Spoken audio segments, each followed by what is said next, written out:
Hello friends, आज हम पढ़ेंगे उदर रोग में तक्रपान। तो 8 प्रकार के उदर रोग होते हैं। 8 प्रकार के उदर रोग, उनमें पर्टिकुलर जो डिफरेंट डिफरेंट टाइप के उदर रोग हैं उसमें कौन सा अनुपान होता है तक्र के साथ। तक्र तो यूनिवर्सल है, 8 उदर रोग में तक्र देना है और तक्र के साथ और कौन कौन सा अनुपान होता है वो हम देखेंगे। तो ये टेबल कहाँ से उठाई हुई है? ये टेबल ग्लोबल आयुर्वेदा बुक जो इसका पार्ट सेकेंड उसके काय चिकित्सा पोषण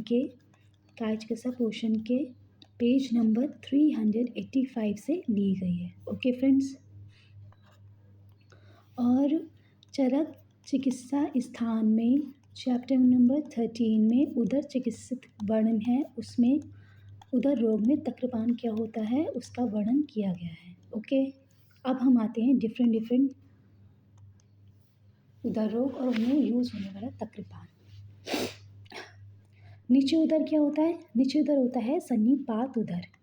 सन्निपात उदर यानी कि त्रिदोषज उदर जो होता है उसे नीचे उदर कहते हैं। ओके, तो इसमें त्रिदोष से है तो त्रियूषण क्षार लवण। तो त्रियूषण, त्रियु प्लस छल, क्षार एंड लवण, ऐसे याद रख सकते हैं। नीचे उदर में बाद उदर में है तक्र प्लस पिप्पली प्लस लवण। बात जो होता है शीत होता है, पिप्पली और लवण उष्ण होते हैं, तो इसलिए इसे याद करने की ट्रिक है लपी, लवण और पिप्पली बाद उदर में।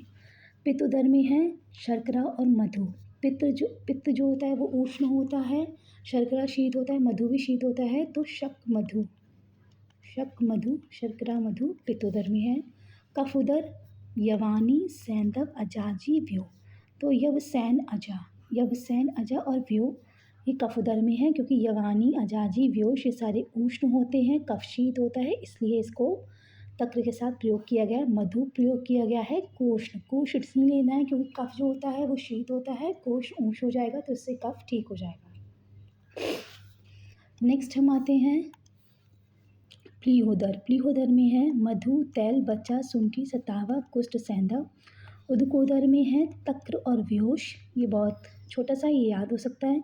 बदोदर में है यवानी अजा सैंधव। ये यवानी अजा सैंधव हमने इससे पहले भी देखा था।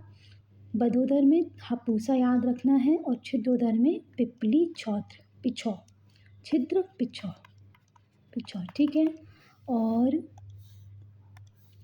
जो कफोदर है उसमें यवानी सैंधव अजाजी था, और इससे पहले हमने देखा था यवानी अजाजी सैंधव बदोदर में है। ओके फ्रेंड्स, तो ये था अनुपान डिफरेंट तक के। Thank you guys, have a nice